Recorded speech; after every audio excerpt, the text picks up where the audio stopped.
Es interesante, hermanos, cómo me ha tocado, no sé por qué caigo en un día que es primero que se celebra ¿qué quiere? ¿No? La cita, Juan capítulo 16, verso 29. Por dicha que hemos aprendido a no sufrir de estrés, ¿verdad? Hacerlo natural. Capítulo 16, del verso 29 en adelante.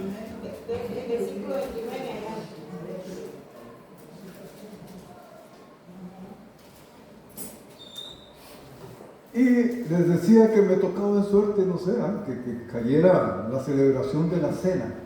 Y yo siempre he dicho que importante es ir impregnando del significado de lo que es un acto como esto. Y aquí entre Marino, Eduardo, Garbino, creo que la misma doña Sandra le ha tocado venir y presidir este acto, ¿verdad? Y que debemos tener cuidado por algo que predico más adelante en exactamente entender, ¿verdad? Que estos son los símbolos físicos con que se identifica la sangre de Jesucristo, pero que si nosotros no caminamos en la gracia que caminar, que Él pide, eso no funciona, no deja de ser un rito más. Y puede leerse en esa carta de Corintios, qué importante. Pablo explicaba: miren, ustedes han convertido la cena del Señor en algo que más bien Dios ya aborrece, la están adulterando, no es lo que Cristo quería, sino que nos amáramos los unos a los otros. Y en la prédica anterior que me tocó a mí, prediqué que no hay amor más grande. O sea, nadie puede tener amor más grande que el que está dispuesto a estar la vida por otra persona. Y Cristo les dijo, ¿verdad? Yo les llamo a mis amigos y guardáis mis mandatos. O sea, hay una condición. ¿Y qué da la vida? Pues estar entregado a Dios. La persona que no está con la meta, con el objetivo diario de caminar en la obediencia a Dios, no está dando la vida por nadie. Ni siquiera está salvando la propia. Salvándola en el sentido de aprovechar el regalo que nos dio nuestro Señor Jesucristo. Ni siquiera por Él mismo está haciendo la entrega de su propia vida a Dios como ofrenda grata y preciosa, sin mancha, para rescatar, para aprovechar ese regalo de que Cristo nos sacó del hoyo de la muerte del sepulcro. Qué interesante. Otra cosa que me alegro hoy domingo, que prácticamente todos los que veo aquí conozco y que he ido conociendo son bastantes entendidos de la palabra. Y cuesta tal vez menos predicar. Vamos a ver si me retiro un poco porque es peligroso que un accidente. ¿Me escuchan bien ahí? ¿Desde aquí? Sí. Perfectamente. Todo, gracias.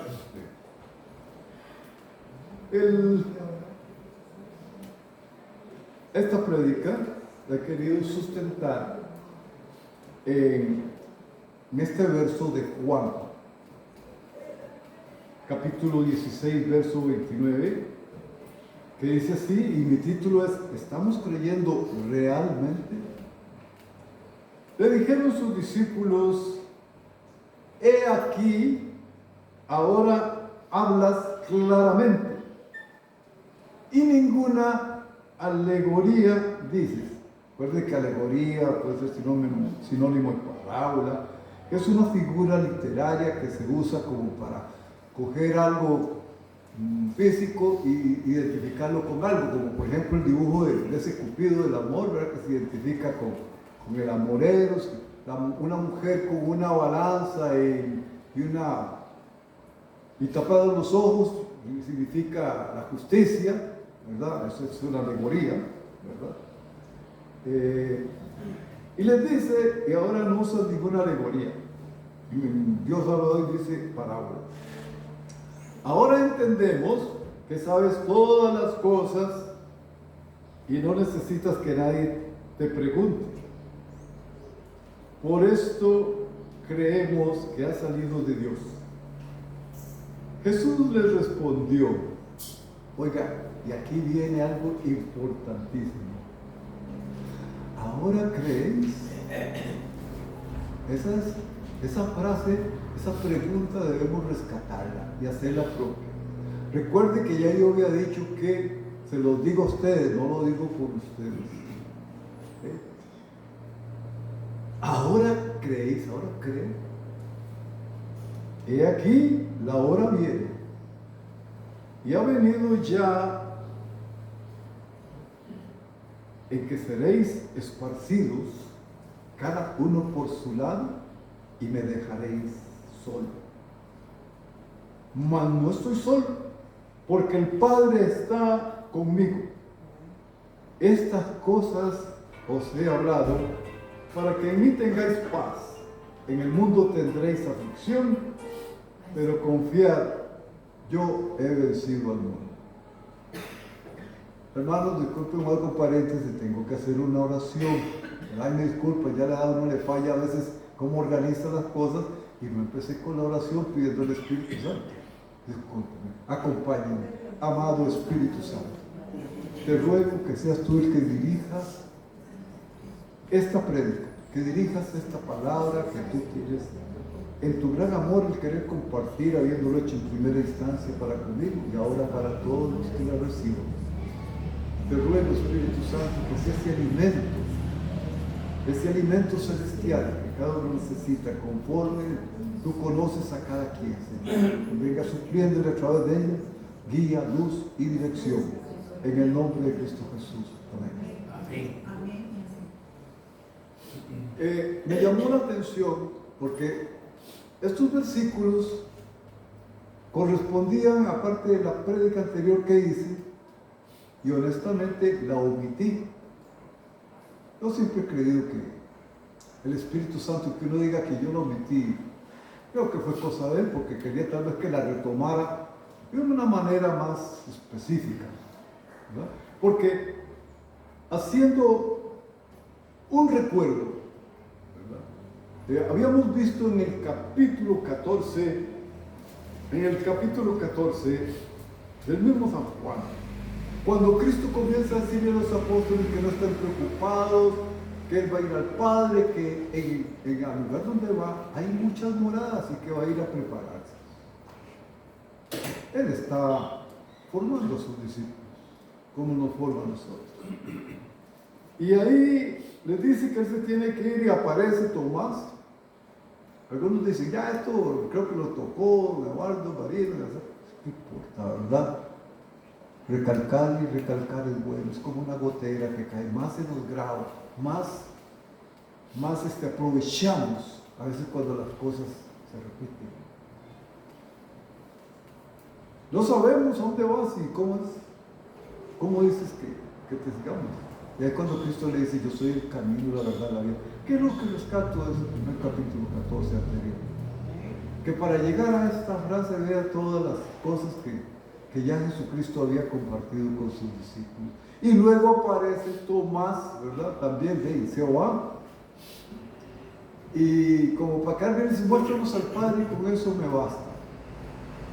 Y le sale Jesucristo, ay Felipe, tantas veces, Felipe, tantas veces que me has visto y me dices que te muestre el Padre. Ahí comienza algo importantísimo cuando Cristo dice, y el Padre, los mismos somos, Felipe.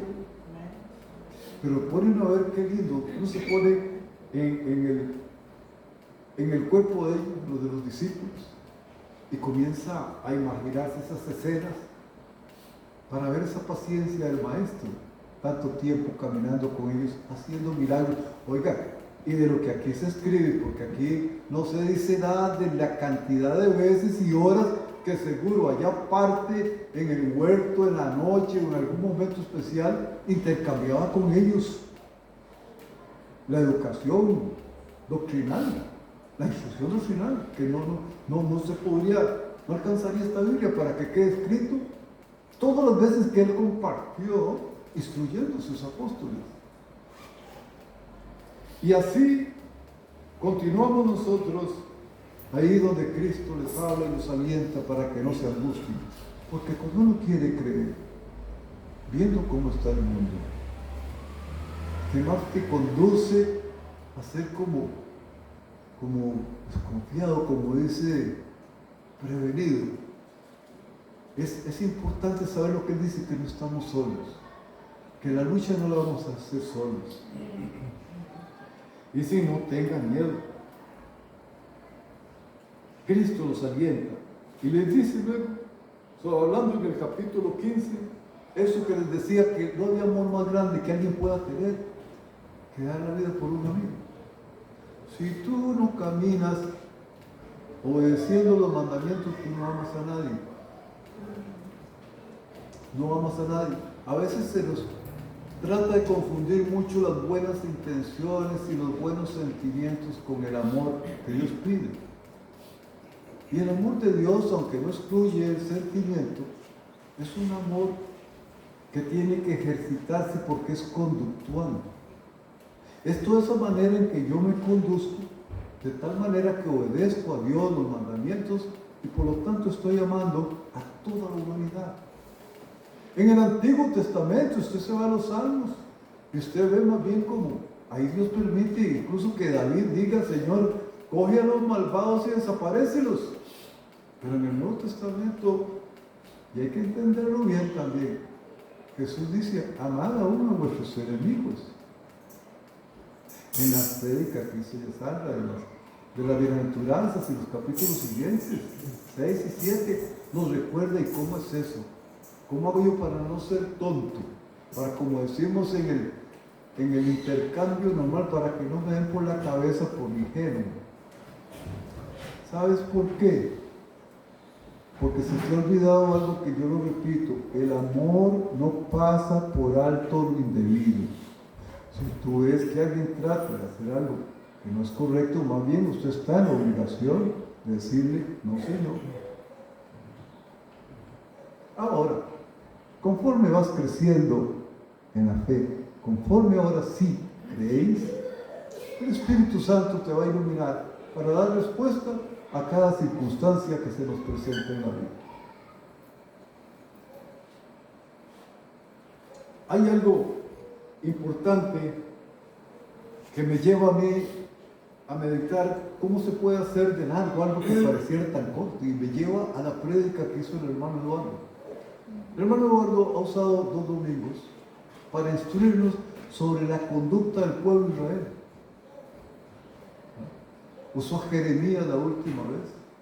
Nos habló de cómo se portaba cada una de esas personas de ese pueblo al punto de irritar a Dios.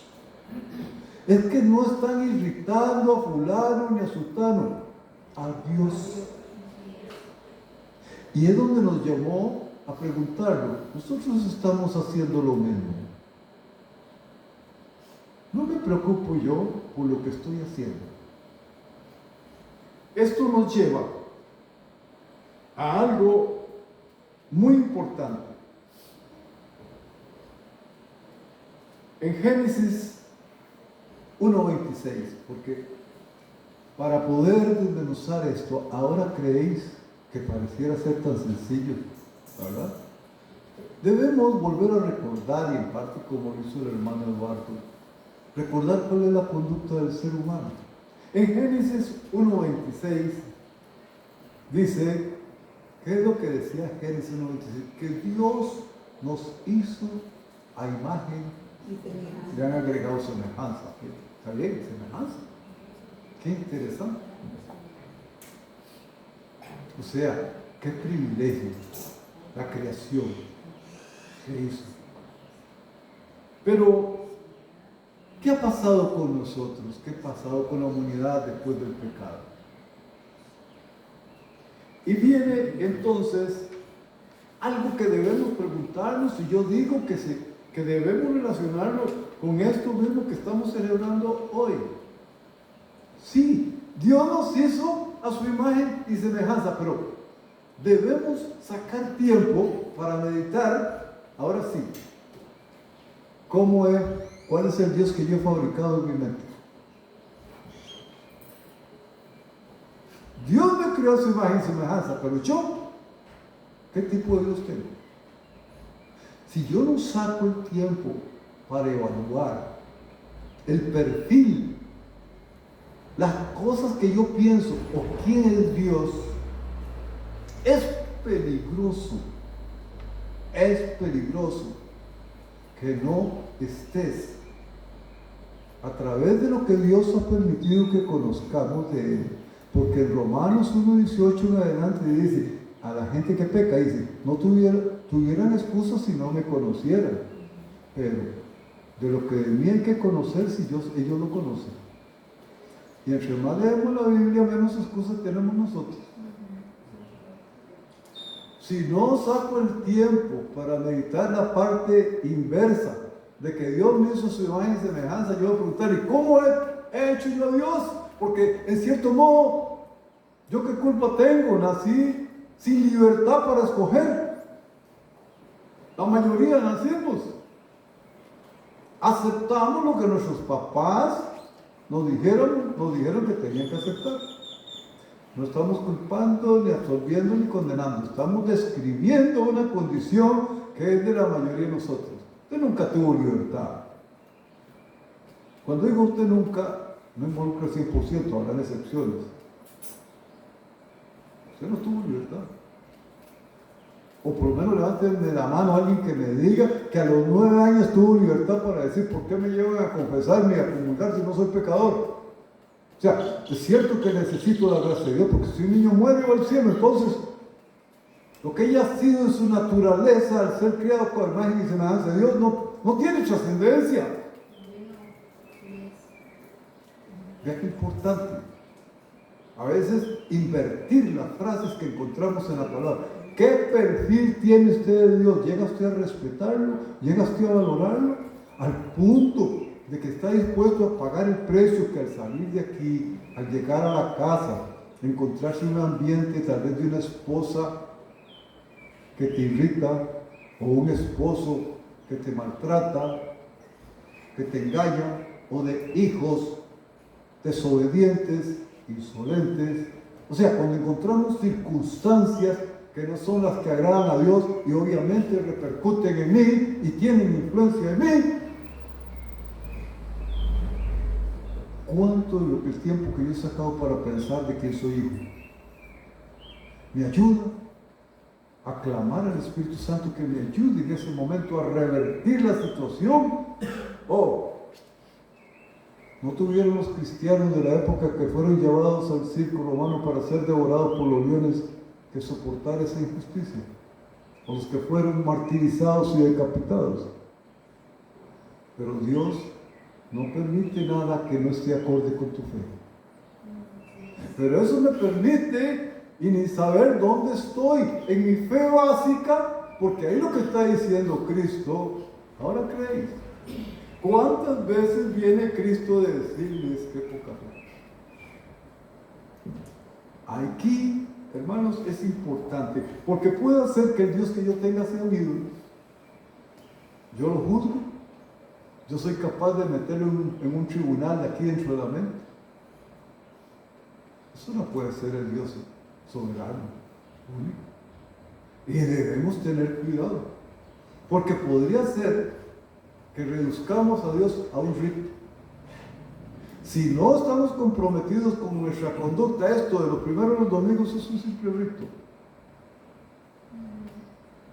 O lo estamos convirtiendo en una imagen en la mente, en un proceso, en un proveedor obligado. Lo estamos metiendo, haciéndolo como un método. Hace poco escuchaba, muy cierto y me nutrió, un tema sobre Bethesda. ¿Recuerdan ese lugar? Creo que lo estoy pronunciando bien. El lugar de la misericordia donde llegaban las aguas y cada vez que, aunque haya discusiones teológicas que dicen que no es así, y otros que sí, dicen que llegaba un ángel, movía las aguas y los inválidos, los leprosos, los ciegos que estaban ahí, el primero que tocaron las aguas, ese sería salvo. Y Cristo llegó a ese lugar en un sábado, violando la ley, según los sacerdotes, según lo que estaban a cargo de instruir en la doctrina de Moisés. ¿Por qué Cristo violó eso? ¿Y por qué solo uno? Si había muchos. ¿Y por qué ese lugar se llamaba de la misericordia? Y allá estaba el templo, y allá en otro lugar estaba el lugar donde estaban todos los, ¿qué serían esos? Los sacerdotes, o no sé, los que tenían la investidura de lo máximo, que hablaban de la ley y la misericordia de Dios. ¿Y sabe qué pensaban ellos? Que no, que por algún pecado es que estaban sufriendo eso, porque así era el marco conceptual, así era como se pensaba en esos tiempos. Pero qué irónico, el lugar de la misericordia. Entonces, esto es importante, el saber, el preguntarnos nosotros, eso es Génesis. Si somos creados a imagen de semejanza de Dios, y también a la inversa. ¿Qué imagen he hecho yo de Dios? Un Dios verdadero, un Dios que honro, un Dios que respeto. Bien, es importante saber y recordar. También vamos a hacer un paseíto, como dicen en la Biblia, con Mateo. Nosotros, viendo toda esta maldad del hombre desde que estaba en Génesis, cuando Eva desobedeció, y no era que Adán andaba muy lejos, como dicen de ella, no, que fue flaco, flaqueó. Ahí es donde vemos a veces el poder de la influencia de un esposo en la familia, de una mamá en la familia, del esposo en la esposa en el esposo, y en todas las situaciones donde sabemos todos tenemos algo de influencia. Por eso, si nuestra conducta no es sincera y real, la red que tiramos, somos los peores portadores de la red de la salvación. ¿Cuál es la red de la salvación? La palabra de Dios. ¿Okay? Y si comenzamos entonces desde Génesis, ni para qué cuando Caín mató a su hermano. Y ahí no había por qué andar peleando por una colindancia. Todo lo tenían disponible como quisieran. Y así avanzamos hasta llegar a Abraham. Y vamos a Mateo capítulo 1. Y en el capítulo 1 se nos muestra una lista de la genealogía de Cristo y de nuestra genealogía. Y ahí usted verá, ¿verdad?, cómo desde Abraham hasta Jesús, los comportamientos del hombre fiel, de esas personas que estuvieron dispuestas a pagar el precio de ser fieles, no que no pecaron, no que se arrepintieron en su momento también, como David, y volvieron al camino, no se quedaron sin la reprimenda que Dios les dio.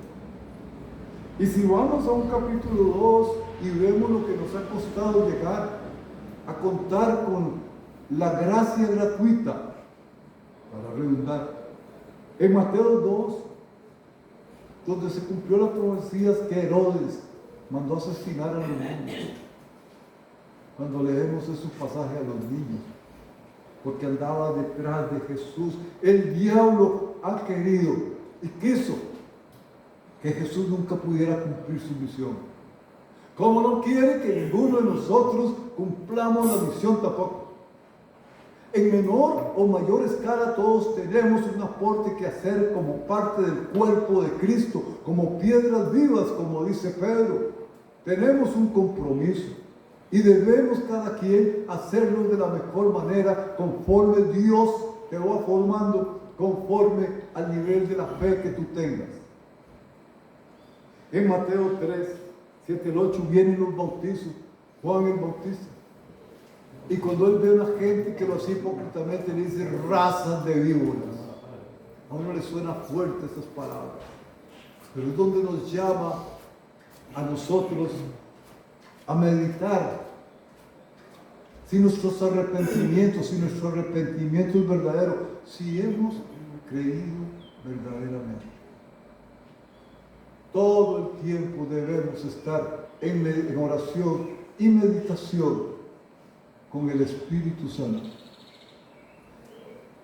Si alguien no entra en meditación y conversa con el Espíritu Santo, la belleza de cómo te va explicando la palabra Él, cómo después usted puede ver videos, leer libros y puedes ver cómo el Espíritu Santo te lo reveló. Dice, esto coincide con lo que yo en comunicación con mi Padre Celestial lo recibí. Qué dicha. Son cosas maravillosas que lo llenan a uno y le van generando seguridad. Porque la fe, decía mi hermano William, en un sinónimo usado, es confiar. Confiamos.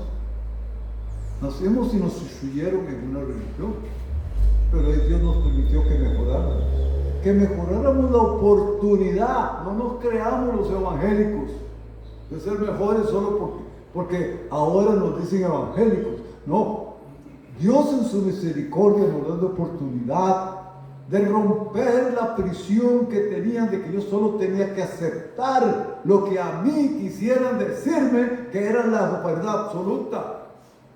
Hasta que entra la libertad de mi Señor y me lleva a estudiar su palabra. Amén. Yo les pregunto, ¿ustedes tienen libertad hoy en día? ¿Se sienten libres? ¿Sienten que el Espíritu Santo, cuando llegamos a predicar aquí, los salvos, cualquiera de nosotros que hemos estado aquí arriba, decía mi hermano Eduardo, somos los que más debemos temblar, ¿verdad, hermano? Porque estamos como diciendo, vea cómo están yendo a conocer. Tenemos libertad para no estar apegados a porque lo dijo fulano, teólogo, el doctor en esto y doctor en aquello. Tienes la libertad para hablar con Dios y adquirir una convicción personal que te mueva a decir, yo quiero agradar a mi Dios donde esté, como esté, y pago el precio. Sea que mi mamá, mi papá, mi esposa, mis hijos no quieran, estoy dispuesto. Con la sabiduría que Él da, por supuesto, no con torpeza. Guiados por el Espíritu Santo. Sí, un arrepentimiento verdadero. Y entramos a Mateo 4, donde el diablo, si tentó a Jesús, no nos va a tentar a nosotros. Si Cristo no dijo esto, ahora creéis como burlándose. No, Él sabía lo que les faltaba. Como Dios sabe lo que nos falta a nosotros. Pero la idea no es si yo me estoy preguntando si me estoy durmiendo en los laureles, como decimos, o si realmente yo quiero convencerme cada día más, quiero encontrar en la palabra de todo. Hoy en día que hay tanta información, porque la evolución del mundo fue primeramente no sé cuántos, 10.000 años de agricultura. Luego entramos a una época en que era la industrialización, máquinas, fábricas. Después entramos a una época de la tecnología. Y la tecnología nos permitió entrar a la época que estamos viviendo de la afloración y el fluir masivo de la época de la información.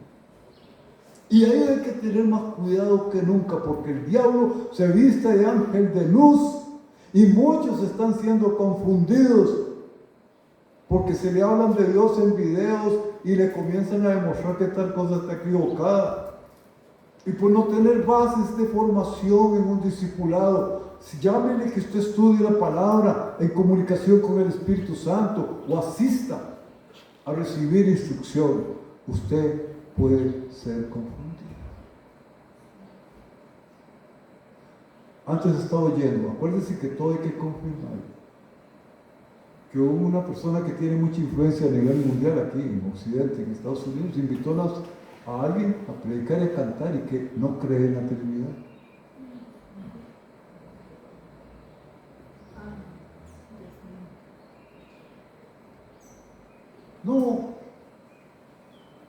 No, como dicen, no profundizo en eso, porque no hay que ser un mal periodista ni hay que ser un mal investigador. Pero lo que quiero llamar es, estemos atentos, oremos siempre, velemos, porque hoy más que nunca el león enemigo está afilando los colmillos como nunca.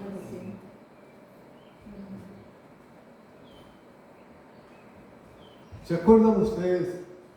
Sandra que predicó como le digo, pues el sermón del monte, pero cuando llegó a Mateo 7, 7:21, los que tocan la puerta dicen, Señor, ábrenos. Y sale el Señor y les dice, ¿quién sois? ¿No te acuerdas, Señor, que en tu nombre echábamos demonios, etcétera, etcétera? Nunca os conocí, malvados. Las mayores persecuciones no han sido por gente que se sabe que está en la maldad, sino muchos que han llevado el estandarte con el nombre de Dios. Y los peores son los lobos con piel de oveja, que se infiltran. ¿Se acuerdan ustedes de Jezabel? Sí, ¿se acuerdan del nombre de Jezabel? ¿Quién era? ¿Un hombre o una mujer? ¿Quién era? Una mujer. ¿Y quién era esa mujer? Una mujer malvada. ¿Ah? La mujer que casi mató a todos los profetas. Cuando estuvo Elías, el profeta Elías, en los tiempos de profeta.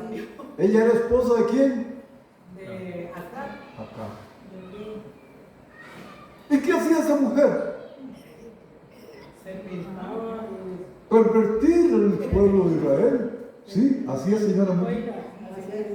Esa fue una de las malas, porque no es Jezabel la esposa de David, ¿verdad? No se confunda el nombre. Pero lo que yo rescato es, porque aquí yo veo que todos leen la palabra y saben lo de Samuel y lo de Elías y todas esas historias. Pero prostituye al pueblo y la idolatría. Y ustedes saben el final que Dios decretó para esa mujer. Pero no traigan su mente a imaginarse ahí que los perros lamiendo su sangre cuando murió. No, lo que le quiero decir es que piensen en el puesto que ella ocupaba. Recuerden el puesto que ella ocupaba. Y hoy no hay mujer o hay hombre, a veces no se sabe qué son. Pero yo les pregunto a ustedes, ¿estamos despiertos para saber quiénes se meten en los organismos y en la conformación del gobierno o en la forma en que está constituido un Estado en su asamblea legislativa, ejecutiva, y que están defendiendo que los cristianos ni nos avergonzamos cuando el pecado se hace desfile para llevar el estandarte de un pecado?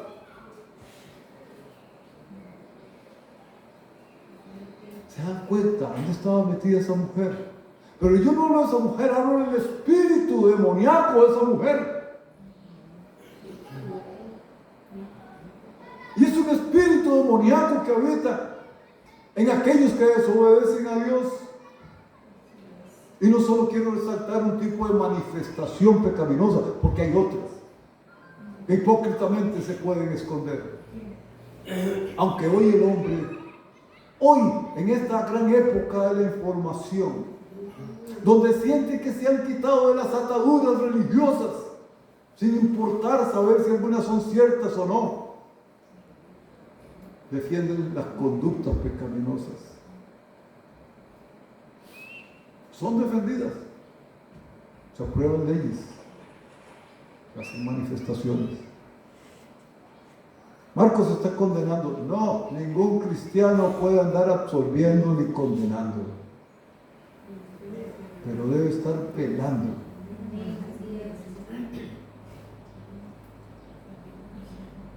Jamás puede un cristiano tomar el juicio de condenación o de absolver.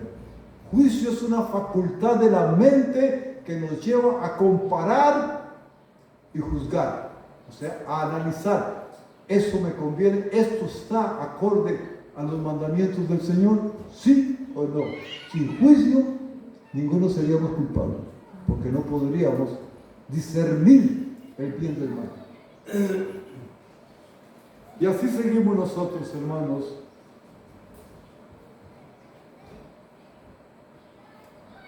que vemos, y gracias a Dios, que hay que andar defendiendo la realidad de Cristo. Pero es una realidad que hoy se está defendiendo casi que más que nada intelectualmente. Y aunque todo nos sirve y todo nos va bien a los que amamos a Dios, son defensas más de orden intelectual, porque hoy la misma ciencia ha servido para probar sobre la realidad de la existencia de Cristo. Incluso los que más han aportado pruebas fueron gente que no era cristiana.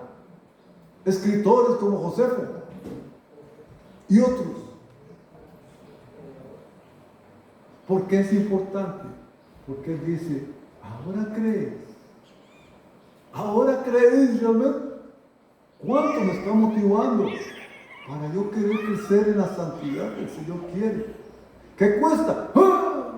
Mire, no fue hasta que Dios me puso a mí a diferenciar, y se los he dicho, a diferenciar en que una cosa es que yo esté seguro al 100% que Dios es confiable, a que yo caminara confiando en Dios. Confiando en Dios es donde se ocupa la fortaleza, el coraje, y donde dice que solo los violentos arrebatan el cielo. Sí, por eso es bueno la evaluación de nosotros mismos, cómo hemos evolucionado desde el momento en que el Señor nos perdonó hasta el día de hoy. Eso es muy importante. En el capítulo 7 se habló de la puerta angosta y se hablaron de los falsos profetas. Usted, y les he dicho, las gentes están ansiosas por ver a alguien con poder. El poder que Pablo dice en Corintios, que a los que eran débiles en la fe, lo dice con demostración del poder del Espíritu Santo, para que no fuera por obra de hombres, sino que alabaran y dieran gloria a Dios. Pero a los maduros en la fe, con intercambio de palabras, con conversación. ¿Pero qué está pasando? Que los mensajeros no están llegando a la medida que se requiere. Hoy las mega iglesias están bajando la condición de los requisitos que Dios pone para que la gente no se le vaya. Y eso está más que probado. Aquí se han parado a decirlo, aquí, personas testigos vivientes de eso. Pero Dios se vuelve a nosotros y nos dice, usted quiere ser lo que yo necesito. Ahora sí creo, para seguir avanzando y llegar a ser que Dios deje, que Dios haga en mí la persona que necesita. Eso es a lo que nos llama. Ahora crees. Ahora crees.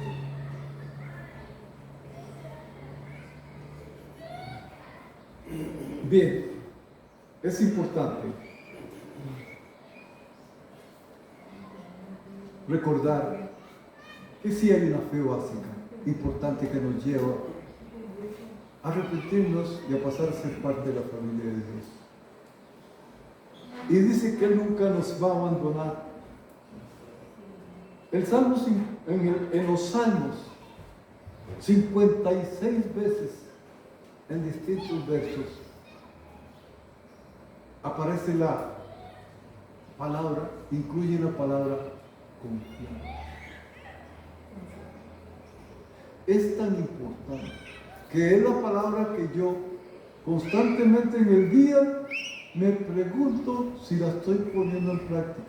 Confiar en Dios, en mis relaciones con los clientes, en las relaciones con mi familia, en cualquier lugar donde yo esté. Le pido a mi Espíritu Santo, al Espíritu Santo, que por favor sea como un centinela que me haga preguntarme si cualquier circunstancia o cosa me está generando miedo. Porque el miedo es lo contrario a confiar. Y hay que practicarlo. Hay que practicarlo. Todas las circunstancias son oportunidades para preguntarle, ¿estoy confiando en Dios? ¿Cuánto? ¿Cuánto estoy confiando en Él? ¿Cuánto es realmente mi confianza? La mayoría que dicen que estamos ya pasados de la mediana, casi llegando a los 76, 38 años es la mitad, la mediana, como dicen. Que todavía tengamos dudas en nuestro corazón. yo los invito, yo les digo, entonces preguntémonos esto y decidan si realmente decidamos, no lo estoy viendo por ustedes, lo digo a ustedes, decidamos hacer un cambio real. En Mateo, la palabra poca fe aparece 5 veces. No nos desanimemos porque nuestra fe sea poca. Preocupémonos porque esta crezca. Porque crecer en la fe es llegar a tener la capacidad de amar sin temer. No temer a que me maten, no. A veces que hay quienes temen, ¿por qué se me estará arrimando este? Le hablo de Dios, entonces ya quiere tal cosa. Tú no sirves para nada, ni para predicar si andas con esos temores. Por eso Cristo dijo, no lleven nada. Van a saber que todo el que se les acerque es porque quieren encontrarme a mí, al Señor y Salvador. Y muchos tienen a veces esas limitaciones. Otros serán de otro tipo. Y eso es lo que está afectando. Y antes, porque hice un lapsus y me estaba olvidando. Cuando yo hablaba de la gente que está esperando a Cristo, pero viene primero el anticristo. Como dice un albino que goza, le puedo contar un secreto. Primero viene el anticristo. ¿Y qué trae el anticristo precediéndolo a él? Con el poder de Satanás. Gente que va a hacer milagros. Gente que va a hacer las cosas que el que se dice evangélico y cristiano está esperando que se den para decir, ese hombre sí que es de verdad. Esa gente sí tiene poder y espíritu. Esto nos llama a un gran compromiso. Nosotros también estamos llamados. Dijo Cristo, San Juan, cosas más grandes que las que yo he hecho harán ustedes. Entonces yo tengo que preguntarme, ¿por qué? ¿Por qué estamos fallando tanto en la iglesia evangélica en el mundo? ¿Por qué? Los ejemplos que llegan son totalmente de ruina del cristiano, o el que se decía cristiano. ¿Quieres ser lo que yo necesito? Eso es lo que pregunta el Señor. ¿Ahora creéis? ¿Me permitirían hacer de nosotros, de vosotros, lo que yo necesito que ustedes sean? ¿O me están convirtiendo en un Dios de metodologías, de rutinas? Esa es la imagen del Dios que tendremos. No temas, dice, aparece 365 veces en una como la Reina Valera. La sabiduría 222 veces y en Dios habla hoy otras 500 veces.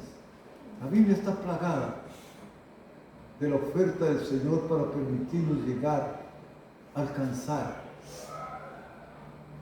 la estatura en Jesucristo que Él necesita para que podamos hacer las cosas con excelencia para Dios. Hermanos, ¿qué les puedo decir? Dios está con nosotros. Él va adelante. Él hace la obra. Dejémonos que Él haga en nosotros lo que Él necesita para servirle y honrarle a Él. Dejemos ya de que viene un momento de oración excelente. La introducción aquí para invitar al Espíritu Santo, para ponernos todos en coinonía con lo que vamos a poner aquí. No solamente reunirnos de vez en cuando para darnos ánimo, saber que hay todavía gente que quiere luchar para mantener la salvación y llevar esa salvación a otros. Dejemos de que el momento y la fase, aunque creo en el orden desde luego, de la alabanza y la oración, sea algo como dice, ¿cuánto no orar? Más bien que nuestros corazones digan, no paremos, no dejemos de alabar al Señor. Con el calor, el sueño y todo lo que nos da aquí es fatiga. Y qué más yo que sé cuando mi esposa es la que me dice, ¿verdad? Que por eso es que ella está sentadita ahora ahí en los asientos más suaves, porque dice que aquí no duraría. Y también hay que ser considerado. También eso es amor. Hermanos, yo espero que lo que el Espíritu Santo, y lo creo, creo que el Espíritu Santo a quien haya querido y abierto su corazón, está dejando impregnado el conocimiento que Él quiere y a los que lleguen a ver esto. Ahora, hermanos, los voy a invitar a que despidámonos del Señor y de nosotros con unas canciones que el maestro tiene aquí preparadas. Adelante, adelante, Joaquín, venga, cante, no se pregunte usted. Sí, de nada. Venga, oferta también, denle allá los